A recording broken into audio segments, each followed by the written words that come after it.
través de la señal de Radio Nuevo Mundo, presentamos el programa Academia Libre, un espacio que sintoniza con la actualidad educacional, el desarrollo científico y el mundo de las artes. Aquí la Universidad Pública pone sus micrófonos al aire. Con ustedes, David Evia.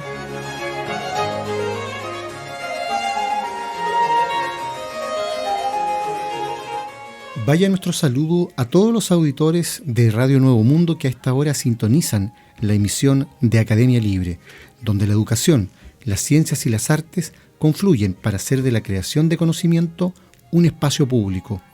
Me acompaña Cristian Castro. Hola, David. Y en este bloque, Cristian, que dedicamos a la actualidad en educación, la noticia vuelve a las salas de clases. Vuelve a la sala de clase a propósito de un estudio, un informe que realiza el Centro de Políticas Públicas de la Universidad Católica junto al Banco Santander, denominado Experiencias de Estudiantes con el Mundo Financiero. Y esto dice relación con un fenómeno que ha estado se ha hablado harto de esto, se ha hablado cómo implementarlo, se ha hablado de la necesidad de instalar una educación financiera.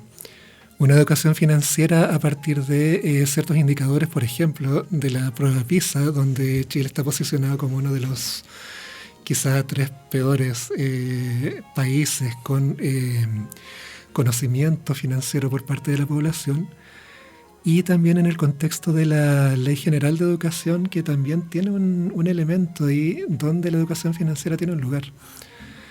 Respecto a esto, Consuelo Alvear, jefa de sustentabilidad del Banco Santander, y Nicolás Muñoz, del Centro de Investigación de Políticas Públicas de la Universidad Católica, dan algunas cifras respecto a profesores y su conocimiento en materia de educación financiera, y también datos que tienen que ver con la población. Dicen que, por ejemplo, alrededor del 53% de los profesores tienen un grado general de educación financiera suficiente, mientras que la población general solamente un 24% alcanza ese nivel. Y esto tiene que ver con varias aristas. Por una parte, con la necesidad de tener las habilidades para desenvolverse en un mundo donde se transan valores, donde se adquieren deudas, donde hay que manejar economía. Y por otro, y acá quiero poner especial énfasis, tiene que ver con precisamente cuál es ese escenario. Porque si nosotros entramos a reflexionar un poco con el discurso que está detrás de esta iniciativa, y pensamos en las palabras de Consuelo Alvear, ella está pensando en una población que sea capaz de utilizar los instrumentos financieros disponibles en el mercado. Es decir, que el poblador, que el ciudadano tenga una conciencia de cuánto puede pagar, cuánto puede endeudarse, cuánto puede pagar. Por otro lado, está por parte de la Universidad Católica con Nicolás Muñoz el hecho de ver cómo es leído, tanto desde la esfera privada como de la pública, el comportamiento financiero de la gente, en términos de, así como existe un DICOM, tener, y que muestra el lado de la deuda, el lado de la morosidad, también tener una especie de DICOM que vaya por el otro lado. De alguna manera, ¿cuál es el buen cliente? El que no se atrasa, el que paga al día, etcétera, etcétera. Pero eso reviste bastantes, digamos, complicaciones, porque ¿qué pasa en un ejemplo práctico? Por ejemplo, ¿qué pasa si yo soy un excelente pagador y de repente tengo una contingencia de salud grave y no puedo contraer, no puedo pagar una deuda? ¿Qué pasa con eso? ¿Se me castiga por no haber pagado una cuota? Entonces yo soy un mal cliente y por lo tanto se reducen mis posibilidades de participar en el mercado financiero o en el mercado de préstamos o lo que sea. Entonces, claro, acá hay una mirada desde el mercado que tiene que ver un poco con el manejo de la banca privada versus una educación financiera, que esto no tiene nada de malo, de hecho es deseable, que tenga incidencia en términos del conocimiento por parte de la población en estas materias para poder tomar decisiones y también poder participar respecto a cómo se desarrolla la economía en el país. Es verdad, es muy sospechoso todo esto, más que sospechoso. Mira la paradoja. Hace muy pocas semanas advertíamos en qué sentido la ministra de Educación hablaba de perseguir el adoctrinamiento en las escuelas a través de una ley. ¿Ah? Y lo que tenemos acá es lisa y llanamente adoctrinamiento, porque ya quisiera uno que el diagnóstico que se hace sea sobre las falencias formativas de profesores y estudiantes en materia de economía o en materia de dominio de instrumentos de carácter financiero. Pero aquí de lo que se está hablando es de asimilar los valores, valores bien entre comillas, de una sociedad neoliberal. De eso se nos está hablando, es decir, de administrar la capacidad de endeudamiento, la capacidad de capitalización y entre otros elementos, como si se tratase de un principio humano, la competencia entre individuos. Yo advierto esto porque hace un par de años un proceso semejante ya estaba puesto en marcha en los textos escolares de España, y eso fue advertido a su debido momento por un sinnúmero de docentes, abriendo por supuesto toda una polémica que también tuvo su dimensión en la prensa. Es decir, desde niño vamos enseñándole a los estudiantes que esto es así y que esto no es cuestionable, ¿ah? Que la aplicabilidad de un modelo económico dado se convierte de pronto en un principio por sí mismo. Eso es adoctrinamiento. A mí me parece más que preocupante, me parece que es algo propio de una denuncia, lo que hay que hacer. Pero además me llama muchísimo la atención de quién viene. Es decir, aquí aparece esto, como muy bien citas tú, como un estudio hecho por la Pontificia Universidad Católica con el Banco Santander. A mí me van a perdonar, pero yo al Banco Santander no le concedo capacidad académica alguna para tomar posición pública sobre estos temas y para sugerir, además de contrabando, después de apuñalarse diciendo miren qué terrible la mala formación financiera que tienen los estudiantes, después de eso sugerir que entonces hay que dar paso a una especie de política pública que resuelva esto, que nos permita, digamos, tener a todos los estudiantes con un manual de aplíquese el neoliberalismo a ultranza dentro y fuera del pupitre. Yo lo que veo cuando voy a la Universidad Católica es que el Banco Santander está muy bien instalado físicamente dentro del campus. Veo que tienen un negocio gigantesco, esas dos empresas, la Universidad Católica y el Banco Santander Santiago. Veo que tienen instalado hasta un World Café, donde tú, Cristian, si quieres ir a tomar un café además, no puedes hacerlo con dinero en efectivo. Ese sería otro error financiero formativo tuyo. Claro, tienes que hacerlo con tarjeta de crédito o de débito, porque cualquier otra alternativa va a significar que te van a mirar como náufrago los que ya están ahí. Entonces, lo que uno ve es un negocio que se ha ido profundizando en esferas sumamente domésticas, por lo demás, como esas que cito, pero aquí claramente, como dice el dicho, a confesión de parte relevo de pruebas. Dime quién está proponiendo esto y te diré qué quiere. ¿Ah? De alguna manera eso es lo que está ocurriendo aquí, y a mí me parece en realidad más que preocupante, como decía, porque esto ya está teniendo aplicabilidad en modelos educativos de otros países, y lo encuentro, insisto, más que sospechoso además, porque el mismo sector que avaló el retiro de la asignatura de Historia y Ciencias Sociales de la secundaria es el que está reclamando que no hay formación en esta área. Yo supongo que si alguien va a armar un programa de estudio serio, primero va a formar a los estudiantes en el ámbito de las ciencias sociales, y dentro del ámbito de las ciencias sociales, que ya está mutilado en el país a nivel programático, abrir un espacio, ¿verdad?, para la formación en economía, y luego de que tengamos una formación básica en economía en las escuelas, entonces podremos analizar los instrumentos financieros, no un recetario magistral sobre cómo hay que comportarse desde el punto de vista de las finanzas, que es otra cosa. Sí, bien importante lo que dices, porque claro, acá hay dos temáticas que salen a la luz, ¿cierto? Una tiene que ver con asumir el neoliberalismo como una forma de leer la vida en general. Y esto repercute en un nivel bastante amplio. De hecho, ya hay ciertos programas educativos que hablan, por ejemplo, de la gestión de las emociones.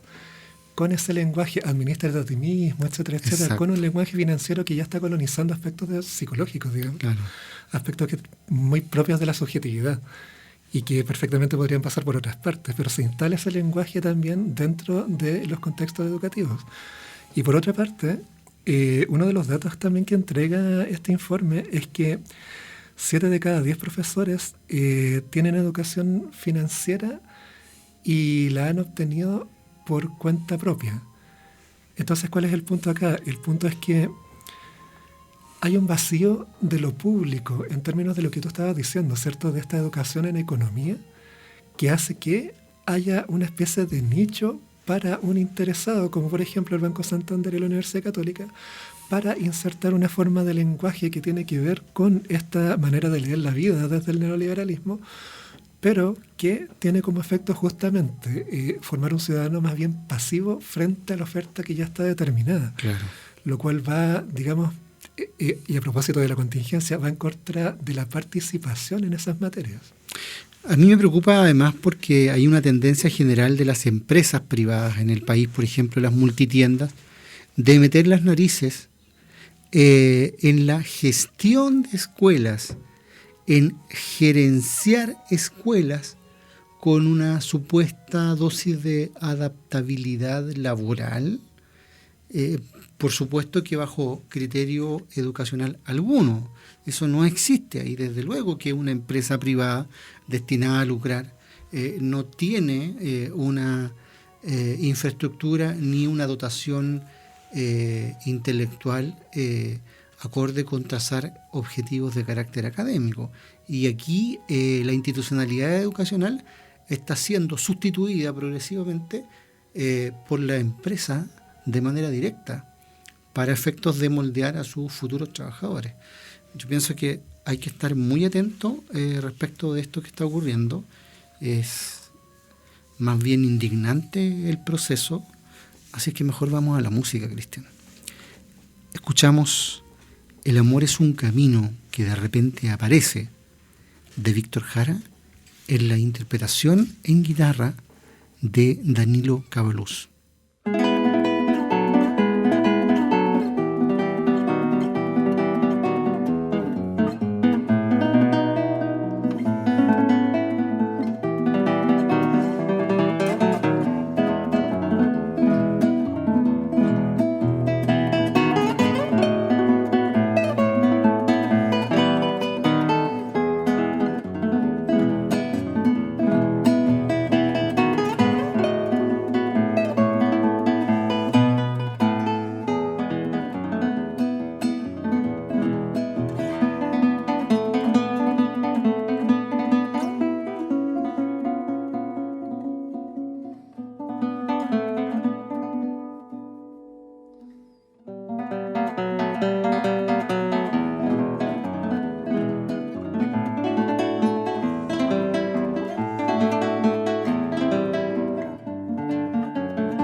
Y en este segundo bloque, en que hablamos de las novedades del mundo de la ciencia, la información procede de todo el orbe. Sí, justamente de todo el orbe, porque el polo norte magnético avanza hacia Rusia, David. A diferencia de los polos geográficos, los polos magnéticos de la Tierra, que son la base de nuestra navegación, se mueven activamente. El polo norte magnético se ha estado moviendo lentamente a través del Ártico canadiense hacia Rusia desde 1831. Pero su rápido ritmo con dirección a Siberia, en los últimos años, a una velocidad de más de 54 kilómetros por año, ha obligado a los científicos a actualizar el modelo magnético mundial, utilizado por los sistemas civiles de navegación, la Organización del Tratado Atlántico Norte y los ejércitos de Estados Unidos y Gran Bretaña, un año antes de lo previsto. El modelo magnético mundial de 2020 pronostica que el polo continuará su camino hacia Rusia, pero ahora la velocidad está disminuyendo lentamente a casi 40 kilómetros por año. Desde su descubrimiento en 1831, el polo ha recorrido 2.253 kilómetros. El campo magnético invierte su polaridad cada cientos de miles de años, de manera que el polo norte magnético reside en el polo sur geográfico. La última inversión tuvo lugar hace 770.000 años. En un nuevo estudio, los investigadores descubrieron que el anterior intercambio de campo tomó 22.000 años en completarse, mucho más de lo anticipado, dijeron los científicos. Aunque algunos creen que podrían ocurrir inversiones en el transcurso de una vida humana, los hallazgos no respaldan esa teoría. Los investigadores pudieron estudiar la inversión de los polos analizando medición global de sedimentos oceánicos, núcleos de hielo antártico y flujos de lava. Los detalles de esas muestras revelaron cómo el campo magnético de la Tierra se ha debilitado, desplazado parcialmente, estabilizado e invertido durante 1 millón de años. O sea, aquí tenemos evidencia. Exacto. Es algo que puede ser constatado, tal cual.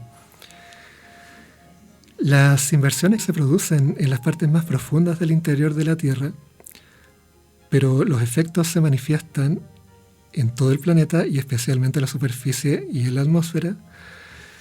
Según explica a CNN Brad Singer, autor del estudio y geólogo de la Universidad Wisconsin-Madison, señala, a menos de que tengas un registro completo, preciso y de alta resolución, como es realmente una inversión de campo en la superficie de la Tierra, es decir, discutir cuáles son los mecanismos para generar una inversión, añade.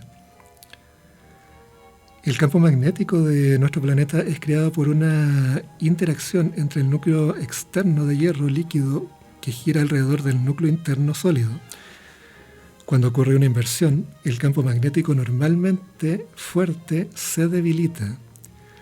La formación rocosa funciona como una manera de rastrear los cambios en el campo magnético. Los flujos de lava y los sedimentos registran el estado del campo magnético, marcando cuándo se crearon. Los geólogos pueden usar las muestras como piezas de un rompecabezas para reconstruir la historia del campo magnético. El récord se remonta a millones de años, pero es más claro cuando se observa la última inversión. Los flujos de lava son ideales para registrar el campo magnético.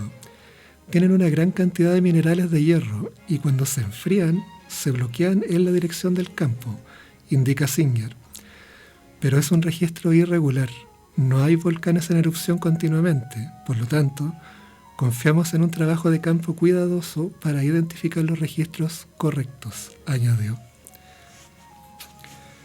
La datación de radioisótopos de los flujos de lava, las lecturas magnéticas continuas del fondo del océano y los núcleos de hielo antárticos ayudaron a recrear una imagen de la última inmersión para los investigadores. El argón se puede calcular a partir de los flujos de lava a medida que se produce la descomposición radiactiva del potasio de las rocas, mientras que el berilio se puede encontrar en los núcleos de hielo. Un campo magnético debilitado permite más radiación cósmica del espacio, la cual golpea nuestra atmósfera, lo cual crea más berilio. La inversión actual tomó menos de 4.000 años, un periodo muy corto en comparación con la cronología de la Tierra hasta el momento. Pero antes de ese cambio hubo 18.000 años de inestabilidad, incluidas 2 inversiones temporales y parciales. Esto es el doble de lo esperado. El campo magnético disminuye en fuerza aproximadamente un 5% cada siglo y los signos de debilitamiento en el campo apuntan a una próxima inversión. Pero es difícil saber cuándo ocurrirá. Si la inversión ocurriera durante nuestra vida, podría afectar la navegación, los satélites y las comunicaciones. Sin embargo, los investigadores creen que tomaría generaciones para adaptarnos durante largos periodos de inestabilidad en el campo magnético. He estado trabajando en problemas durante 25 años ligados a este tema, dijo Singer, y ahora tenemos un registro más rico y mejor fechado de este último cambio que nunca antes. 770.000 años después, el polo magnético está desplazándose de una manera que sugiere a la comunidad científica una pronta inversión. Y invertidos los campos magnéticos de la Tierra, nuestros puntos de referencia se acaban. Toda esta lógica bastante ilógica que hace del peligroso sentido común la creencia popular de que el norte es lo que está arriba y el sur es lo que está abajo, no solo es falsa, sino que genera ilusiones adicionales respecto de los puntos de referencia. Entonces, claro, los puntos reales de referencia con que cuenta la humanidad se trabajan de manera digital, se trabajan de manera electrónica hace muchísimo tiempo, y todas las cartas de navegación de los sistemas de control, cuando hablo de navegación no estoy hablando solamente de embarcaciones, sino que de navegación aérea, se basan en sistemas automatizados que mapean el espacio a partir de estos polos magnéticos. Por lo tanto, la situación es sumamente preocupante. No estamos en la época de los descubrimientos de hace 500 años en que todavía los navegantes se guiaban por las estrellas. Estamos además de en un modelo referencial que cambia los instrumentos. Estamos además en un modelo que los ha automatizado. Por lo tanto, si no se toman las medidas del caso, esto podría tener expresiones bastante trágicas en muchos casos, y desde luego que podría tener consecuencias sobre los sistemas informáticos mismos, que también se basan en esos modelos de georreferenciación a partir de instrumental adaptado al campo de los polos magnéticos. No deja de ser llamativo y no deja de ser, tal como dices tú, preocupante los efectos que esto pueda tener, pero sobre todo porque se naturalizan ciertas condiciones teóricas que en realidad pueden ser bastante inestables, como bien señala este fenómeno que está ocurriendo con el polo magnético, ¿cierto? hay toda una construcción tecnológica que está montada sobre una idea que puede cambiar totalmente, y allí lo que queda comprometido es el fundamento, ¿cierto? Sí. Y ese fundamento es la base de todo del edificio que se construye después. Claro. Lo cual hace replantearse un poco más bien en qué nos afirmamos o cuál es el margen de flexibilidad para poder adaptarnos a los cambios. Como tú dices, ¿no? El modelo cambia y tiene que cambiar todo lo demás. Pero efectivamente, o sea, hay una especie de ficción ahí que está operando, como si esa ficción fuera naturaleza. Efectivamente, nosotros en más de una ocasión en Academia Libre hemos cuestionado grandes vacíos de la ciencia que a la luz de hechos constatados dejan abierto desde el punto de vista epistemológico un flanco muy débil. Y uno de esos flancos tiene que ver con el famoso principio de certidumbre, que era la gran promesa de la ciencia en cuanto a disciplina. ¿A qué me refiero con principio de certidumbre?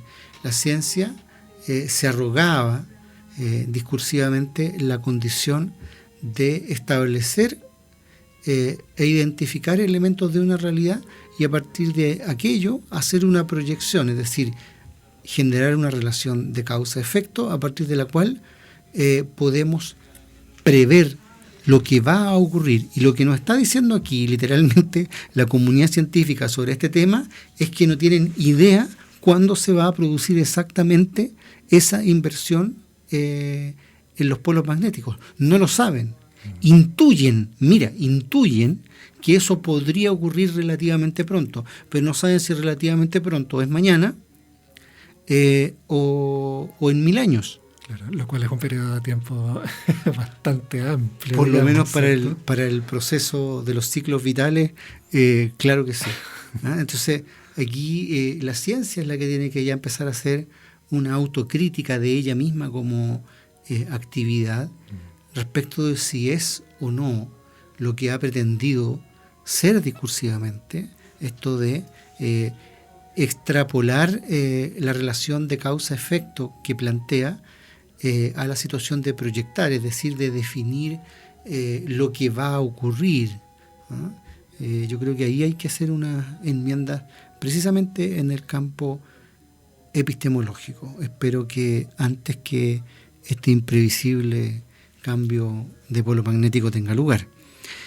Vamos a la música. Escuchamos Yarabí y Huayno, esta composición de Patricio Wang en la versión de Danilo Cabaluz.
Y en este bloque, Cristian, en que hablamos sobre artes, nos acompaña hoy un destacado concertista en guitarra, Danilo Cabaluz. ¿Cómo estás, Danilo? ¿Qué tal? Muy bien, muchas gracias por la invitación. Estábamos escuchando recién tu música, algunas versiones de compositores importantes, también de una importante variedad de ritmos musicales, y quería preguntarte en primer lugar por tu acercamiento a la guitarra y a tu condición de solista, que me imagino es algo más reciente, pues tú has tenido un paso extenso por barroco andino, por ensamble de guitarras. Bueno, el acercamiento de la guitarra es muy similar a la de muchos guitarristas, que a través del folclore, de la música popular. Así partí. Después comencé los estudios sin saber mucho qué estaba comenzando, ¿no? Era la única instancia que había para estudiar guitarra. Yo no había estudiado nunca, aprendí de forma autodidacta. Y ahí empecé a estudiar guitarra clásica en la Universidad de Chile.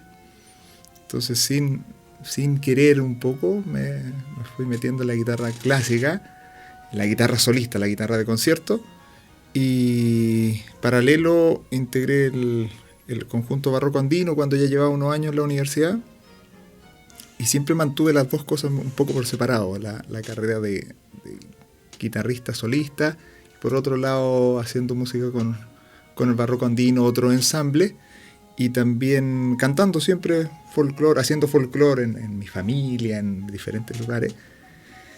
Y ya hace unos años es que junté estas cosas, estos dos mundos, lo de la guitarra clásica, que es más bien repertorio docto, por llamarlo de alguna manera, y la música tradicional. Entonces empecé a hacer, como no hay mucho repertorio, empecé a hacer arreglos de música tradicional para guitarra solista. Y eso es lo que llevo haciendo los últimos años. ¿Y qué experiencia te aporta estas dos dimensiones? Porque por un lado tener la formación académica en el plano musical, y por otra la dimensión más práctica, ¿verdad? De estar compartiendo en el contexto de grupos musicales que tienen un hacer por delante, también una trayectoria, ¿verdad? Son dos dimensiones que, más allá de que tú las reúnes en un momento, seguramente te aportan distintas cualidades, ¿no? Sí, por supuesto. Yo la gran disyuntiva que tenía siempre era de por qué uno se tiene que definir musicalmente. O sea, por un lado guitarra clásica y folclore por otro, en espacios muy, muy, muy distintos. Claro. Cuando la música es música, ¿no? Mucho de la música clásica era folclore hace siglos, en otras latitudes. Entonces, yo nunca hice esa diferenciación, la cual sí se hace en la academia y se hace también dentro de la música popular. Entonces, fue el modo de reconocerse también de que uno habita distintos espacios, ¿no? Claro, es muy típico en un país como Chile ver que un concertista en guitarra clásica se dedica más bien a interpretar algunas piezas de Bach y cosas de ese tipo, de pronto explorar por ese mundo que es más familiar para el ámbito de la academia, ¿verdad? Que para el mundo popular. Entonces ahí tú te aproximas al folclore y te encuentras, decíamos al principio, con distintos ritmos. ¿Qué hallazgos te generó ese paseo por, no sé, estar de un lado rescatando el huayno, rescatando la refalosa? Lo primero fue, tomo un poquitito lo que hablábamos anteriormente, que yo reconocí esto de manera más clara cuando me fui a estudiar afuera. Yo estuve viviendo 8 años entre Austria y Alemania. Entonces afuera uno se ve compartiendo con guitarristas de todo el mundo, ¿no? Que llegan a estos centros de estudio súper reconocidos.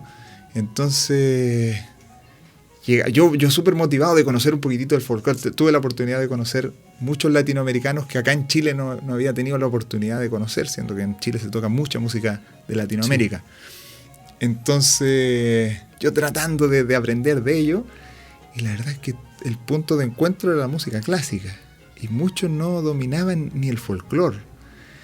Entonces, primero fue una desilusión muy grande, y después fue un llamado de atención a qué es lo que yo estoy haciendo.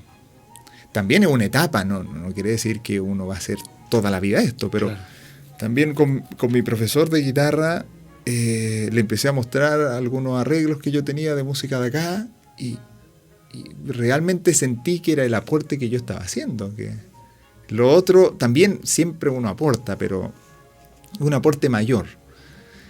Y después de eso también tuve que tomar la decisión de si lo voy a afrontar, tiene que ser con el profesionalismo que uno afronta la música que estudió, o cómo se estudia la guitarra clásica.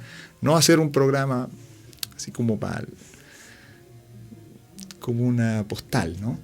Entonces ahí viene el otro, afrontar esta cosa que se ha hablado mucho en Chile, que es que los músicos chilenos tocan música latinoamericana, ¿no? Entonces el primer disco solista que hice fue de solamente folclore sudamericano. Es un disco que estaba pensado en 2 volúmenes, grabé el primer volumen con los ritmos más representativos por país, es como una antología. Y después de eso ya dije, no, en Chile también hay un acervo cultural, musical importantísimo, que vale la pena rescatarlo y seguir desarrollándolo. Porque también tiene una cercanía con la gente, ¿no? Entonces ahí empecé a investigar, a buscar por aquí, por allá, qué es lo que podía hacer y en eso estoy. Y de eso salió el disco, también apoyado por el Fondo de la Música, que un tremendo empujoncito, una ayuda. Claro, y uno habla de rescate porque muchas veces esos ritmos, a pesar de estar en Chile, no son familiares para los propios chilenos, digamos. Justamente, ¿no? Hay muchos que se dejaron de utilizar, que son ritmos así bastante antiguos, por eso se habla un poco de rescate. Hay otros que se cultivan en otras zonas del país y que no han llegado a esferas importantes donde se desarrolla la música de concierto, ¿no? Entonces ahí yo veo un punto relevante, que es tomar ritmos que yo considero muy, muy representativo, muy hermoso, y llevarlo a las salas de concierto. No solamente dejarlo, por ejemplo, el huayno, si bien se utiliza acá, pero no es un ritmo que está presente, claro, en nuestro diario vivir, como a lo mejor sí puede ser en ciertas comunidades en el norte, ¿no? Y eso me interesa mucho abarcarlo y difundirlo, como lo han hecho muchos grupos, pero desde mi forma de hacer música, que es a través de la guitarra solista. Y así como uno puede observar en tu trabajo musical, Danilo, un abanico bastante amplio de rescate de ritmos locales, también uno puede apreciar un trabajo tuyo que se vincula a retomar o versionar trabajos de compositores de muy distintas cepas, es decir, por una parte, Violeta Parra, Víctor Jara, y por otro, Patricio Wang, por ejemplo, ¿ah?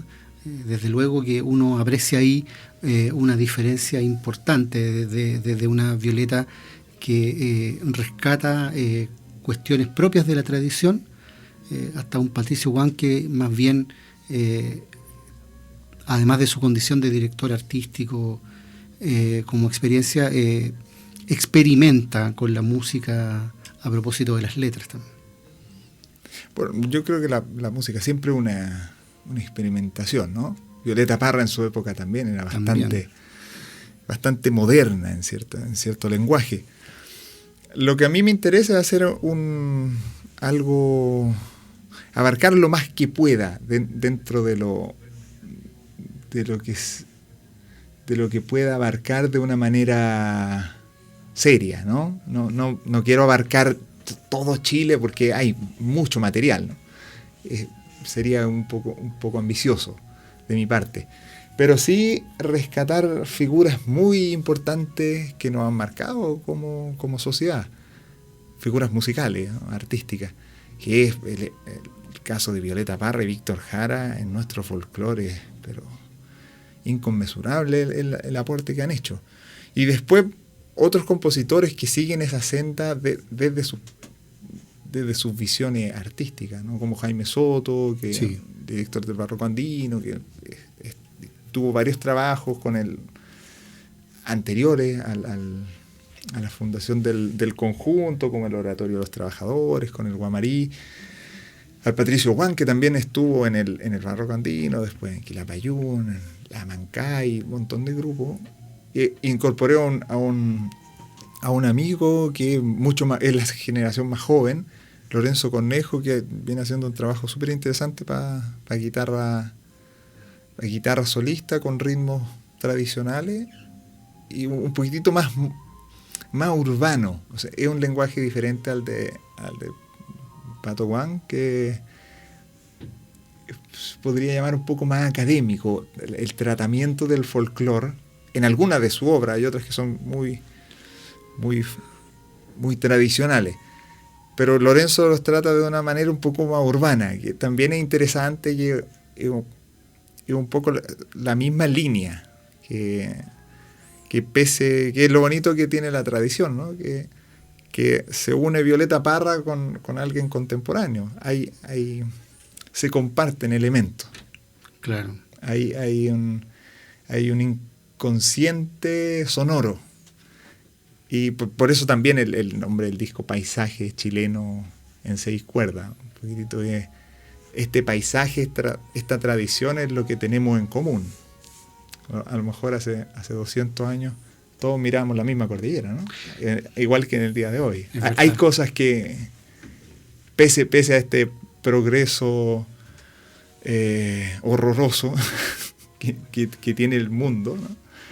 Que donde se está destruyendo un poquitito toda la naturaleza, pero siguen habiendo cosas que compartíamos a lo mejor con personas que vivieron acá hace milenios.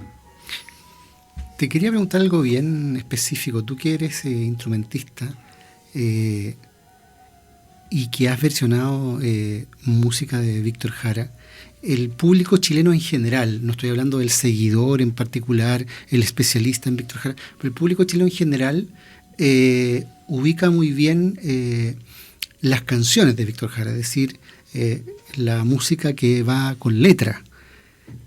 Pero los temas instrumentales de Víctor Jara parecen un mundo aparte, parece una dimensión todavía por rastrear, ¿no? Por descubrir en muchos planos. Sí, ¿tú te refieres a la música instrumental que él compuso? Sí. Sí, porque las versiones que hago yo también son instrumentales, pero son de música, claro, que tiene letra. Que tiene letra. Lo que a mí me interesa mucho no es despolitizar a la figura de Víctor Jara o desvincularla de cómo quien la quiera vincular, ¿no? Claro. Sino que rescatar un poquitito la riqueza artística que tiene, que también la tienen sus letras por lo demás, claramente. Pero yo creo que hay un elemento que es muy transversal y que es lo que nos posibilita la música, ¿no? Que de repente la letra sitúa en un contexto bien específico, donde muchas personas pueden empatizar, y la música también nos sitúa en otro contexto, donde hay otras posibilidades de empatía, que es muy interesante. Y ahí la figura de Víctor Jara y de Violeta Parra, o cualquier otra figura relevante, ofrece esa posibilidad. O sea,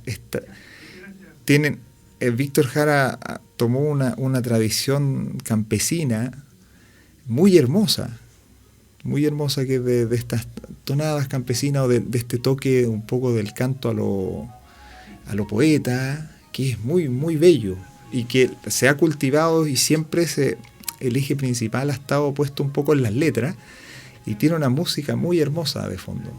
Yo intento al menos enfocarme en eso y tratar de versionarlo de una manera instrumental. Escuchando además lo que ejecutas con la guitarra, me pasó con todos los temas que escuché que no solo hay la apreciación de una versión de un tema musical o de una composición tuya, en un caso específico, sino que además cuando ejecutas la guitarra uno se detiene en el instrumento, como si te pasara algo casi de relación sagrada con el instrumento, casi como si los dedos se te engancharan en las cuerdas para que el auditor se detenga un momento en eso, no solo en la obra, sino que en las posibilidades del instrumento. ¿Cómo vives tú esa relación con la guitarra? Es una relación súper particular, mágica, no sé, que es difícil de explicar porque viene de muy... O sea, va cambiando a través del tiempo, por supuesto, cuando uno hace de algo que ama una profesión, ¿no? Pero yo recuerdo que desde muy niño escuchaba, mi padre sigue escuchando mucho al Inti Illimani, Víctor Jara, Violeta Parra, Silvio Rodríguez, un abanico de música donde siempre ha estado presente la guitarra, donde tiene un rol fundamental. Y siempre me llamó mucho la atención, y siempre me emocionó mucho las posibilidades expresivas que tiene la guitarra. En ese entonces, por supuesto que no reflexionaba acerca de esto, sino que me gustaba y me emocionaba nomás. Y eso me sigue pasando. Encuentro que es un instrumento muy cercano, como dice Atahualpa Yupanqui, la guitarra, antes de ser guitarra, ya sabía de música, porque los pájaros cantaban en el árbol. Hay algo así muy mágico que a mí por un lado me gusta mucho la música, por supuesto, pero el sonido de la guitarra me cautiva de manera especial. Entonces, yo creo que de una u otra manera el amor con el que uno hace algo y la pasión que uno pone en lo que hace, eso se transmite de una u otra manera, creo. Yo tengo en mis manos además Paisaje Chileno en 6 cuerdas, tu segundo disco, y quería preguntarte cuál es el objetivo de ese disco y cómo ha sido la experiencia tanto de grabarlo como de presentarlo. El objetivo primero es satisfacer necesidades de música de tocar música que me gusta, y lo otro es aportar a un repertorio particular que se puede dar acá y que se da acá en Chile y que se da en cada latitud, por supuesto. Siempre me ha parecido un poco absurda esta imposición artística que tenemos en Chile, que no responde a una elección muchas veces. O sea, se nos impone cierta música. En las universidades el estudio de la música es de música totalmente determinada. Hay música excelente que es una bendición tenerla, pero eso no responde a una latitud en particular, ¿no? Sí, entonces, nosotros como chilenos o como habitantes de una zona geográfica, tenemos nuestra música, que también está influenciada por música extranjera, etcétera. No lo veo desde el nacionalismo, sino del cultivar el arte que cada pueblo ha desarrollado, seguir en esa línea. Eso es lo primero. Y después lo otro que me... ¿Cómo ha sido la experiencia de grabar, de compartir la trabajo y de presentarlo también? La experiencia ha sido muy bonita, muy, muy linda, porque me ha aportado mucho al desarrollo como músico. Porque en en el estudio de la guitarra clásica, por llamarlo de una manera, se estudia música ya hecha hace muchos años, o hace no tantos años, pero de grandes compositores, donde la labor de uno es más bien de intérprete. Cuando uno quiere innovar un poco, se ve enfrentado a otra situación, ¿no? Que es investigar, crear, y eso es muy motivante. El proceso es más lento, pero el resultado es mucho más propio, mucho más personal. Y eso también se ha visto reflejado en el recibimiento que tiene esta música, que ha sido como con los brazos abiertos de un repertorio con el que estábamos en deuda, estábamos y estamos en deuda aún. O sea, los alumnos, los estudiantes de la Universidad de Chile, donde trabajo, muchos se han acercado con bastante interés de poder tocar esta música, de que ahora es como que se ve no una luz, sino que más bien un canal. Hay referente. Yo me sumo a otras personas que han hecho esta labor también. Yo aportando desde lo personal, ¿no? Mi visión respecto a la guitarra chilena solista. Pero se ven cada vez más personajes y la gente se motiva, porque muchos de ellos son con la música con la que se criaron, ¿no? Que algo en la infancia es algo muy, muy potente en la vida de las personas. Entonces ya no es solamente una cosa estética, sino que va con un recuerdo, va cargado de otras cosas. Entonces hay un interés súper grande, y eso es la retribución más hermosa que se tiene, que es que la gente se reconoce en ella, en lo que yo estoy haciendo, y lo agradece de manera genuina. Me parece fantástico. Además, hasta el diseño del disco está precioso. Danilo, los auditores que quieran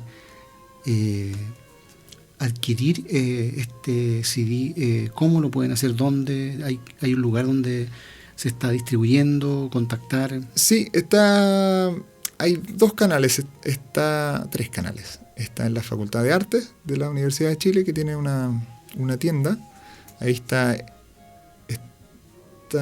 los 3 discos que yo tengo, porque el primer disco que saqué fue de guitarra y cello, que tiene música clásica y la mitad también es música latinoamericana.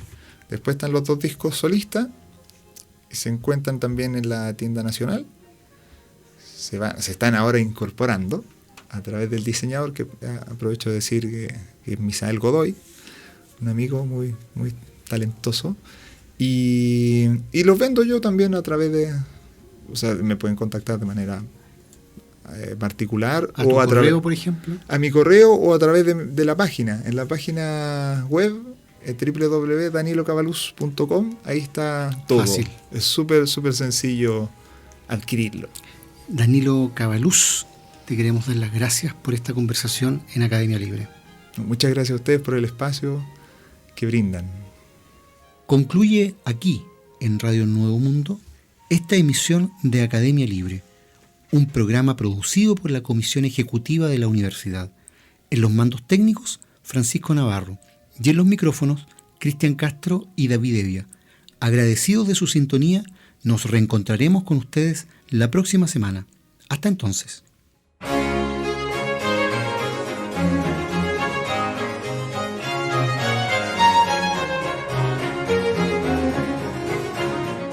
Concluye aquí este capítulo de Academia Libre, un programa que aporta miradas críticas a la construcción de la sociedad. Hasta una próxima oportunidad.